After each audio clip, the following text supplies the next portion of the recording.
Assalamualaikum warahmatullahi wabarakatuh.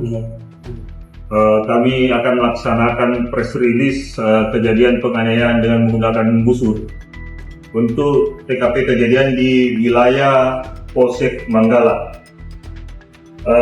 Pada hari Sabtu tanggal 14 Desember 2024 sekitar jam 23.30 ada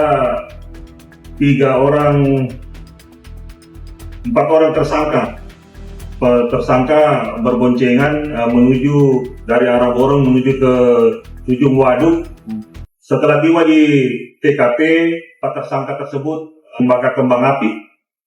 Setelah membakar kembang api, ada beberapa warga yang tidak senang dengan perilaku para tersangka ini sehingga menendang kembang apinya. Setelah menendang kembang apinya, terjadilah perkelahian di lokasi tersebut.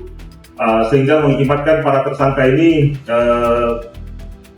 merasa tidak seimbang, sehingga pulang menuju ke tempat kos di Jalan Borong. Sesampainya di Jalan Borong, tempat tersangka ini bercerita kepada temannya bahwa telah berkelahi dengan beberapa orang yang di TKP pertama.